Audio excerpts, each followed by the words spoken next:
Alors que l'Algérie traverse une période sans précédent, 3 événements majeurs secouent simultanément le pays. La chute vertigineuse du pétrole, l'affaire du journaliste français Christophe Glaizès et la guerre mémorielle contre la France créent un cocktail explosif. Voici l'analyse exclusive d'Infos Express. Le baril de pétrole vient de franchir une ligne rouge historique. Ce n'est pas seulement une baisse de prix, c'est un véritable séisme pour l'économie algérienne, qui repose presque entièrement sur l'or noir. Depuis des décennies, le pétrole est le pilier central du pays, finançant les infrastructures, les salaires et les subventions qui maintiennent la paix sociale. Ce mardi 16 décembre, il a chuté sous les $60, précipitant l'Algérie dans une crise économique sans précédent. Les marchés internationaux s'affolent et les investisseurs s'inquiètent de la stabilité du pays. Les conséquences sont immédiates. Les recettes de l'État s'effondrent et l'incertitude gagne tous les secteurs.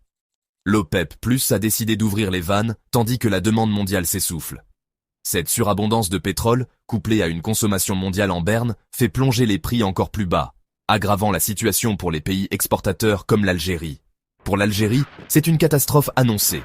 Les responsables politiques et économiques sont désemparés, incapables de proposer des solutions concrètes face à l'ampleur du choc. Les chiffres sont implacables. 96% des exportations du pays proviennent des hydrocarbures, ce qui rend l'économie extrêmement vulnérable aux fluctuations du marché mondial. Et 98% du budget de l'État dépendent des hydrocarbures. Sans cette manne, l'État ne peut plus financer ses dépenses, ni garantir les services publics essentiels. Avec un baril à moins de $60, le modèle rentier algérien s'effondre. Les usines tournent au ralenti, les projets sont gelés, et l'économie réelle commence à suffoquer. Les réserves en devises fondent à vue d'œil, le dinar s'effondre, et les subventions massives deviennent intenables. Les importations vitales, comme les médicaments et la nourriture, sont menacées par le manque de devises. Le régime militaire, confronté au mur, multiplie les arrestations arbitraires et désigne des boucs émissaires. Maroc, France, Émirats, Israël. Cette stratégie vise à détourner l'attention de la population, mais elle ne fait qu'accroître la tension et l'isolement du pays sur la scène internationale. Mais cette fuite en avant paranoïaque ne trompe plus personne. Les Algériens, de plus en plus informés et connectés, voient en clair dans ces manœuvres et réclament des réponses concrètes à la crise. Dans les quartiers populaires, la colère gronde.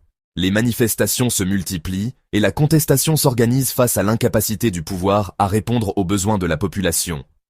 La jeunesse, condamnée au chômage massif, voit son avenir s'envoler. Pour beaucoup, l'espoir d'un changement s'amenuise et l'exil devient la seule perspective. L'Algérie, à la croisée des chemins, doit désormais choisir entre réformes profondes ou crise prolongée.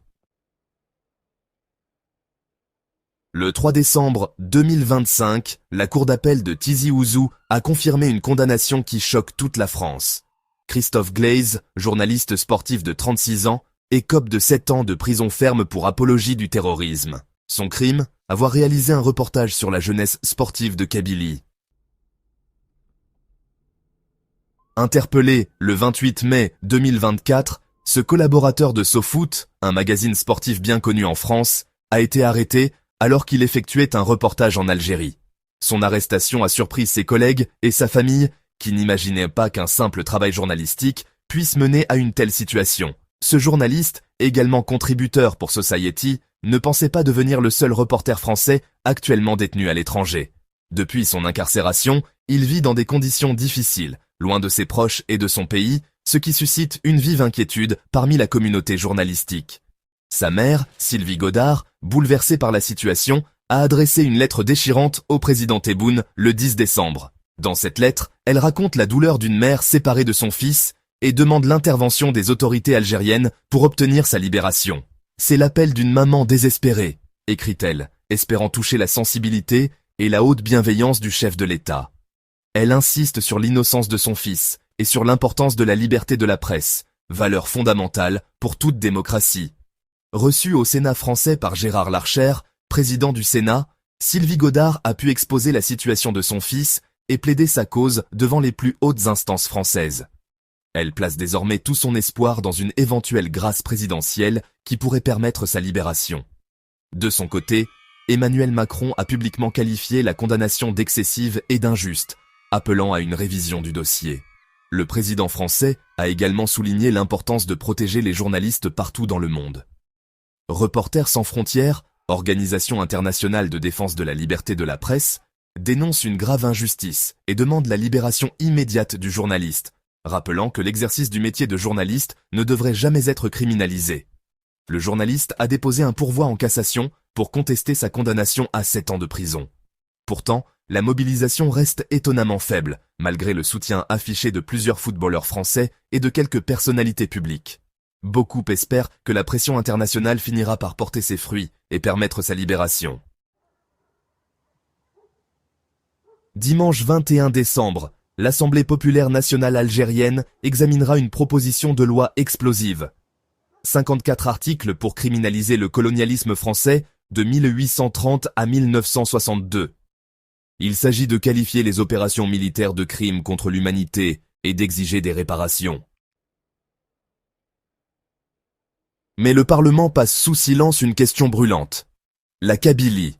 Alors que les débats s'enchaînent sur des sujets internationaux et la relation avec la France, un silence pesant entoure la situation dans cette région montagneuse. Pourtant, au cœur de l'actualité. Le 14 décembre 2025, des mouvements indépendantistes ont proclamé l'indépendance de la Kabylie. Cette annonce a provoqué une onde de choc à travers le pays, ravivant des tensions historiques et soulevant de nombreuses questions sur l'unité nationale et l'avenir du territoire algérien. C'est une crise interne majeure que les députés préfèrent ignorer en se concentrant sur la France. Plutôt que d'ouvrir le dialogue sur la Kabylie, ils détournent l'attention vers les relations extérieures, évitant ainsi d'aborder les divisions internes qui fragilisent le pays. Le ministre des Affaires étrangères, Ahmed Attaf, veut même étendre cette criminalisation à l'échelle africaine. Il multiplie les interventions, appelant les pays voisins à condamner toute tentative de sécession et à soutenir l'intégrité territoriale de l'Algérie.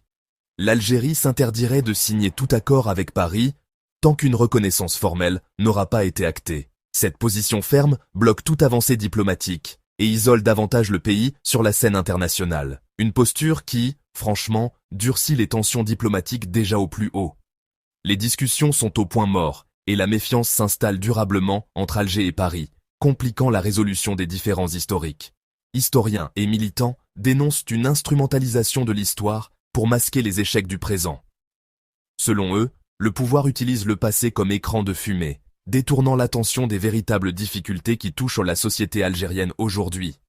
Pendant que le régime se bat contre des fantômes du passé, le peuple algérien affronte une crise économique réelle et immédiate. Les prix explosent, le chômage grimpe et l'incertitude pèse sur l'avenir. Pour beaucoup, la priorité n'est plus la mémoire, mais la survie au quotidien. 3 crises, une même cause.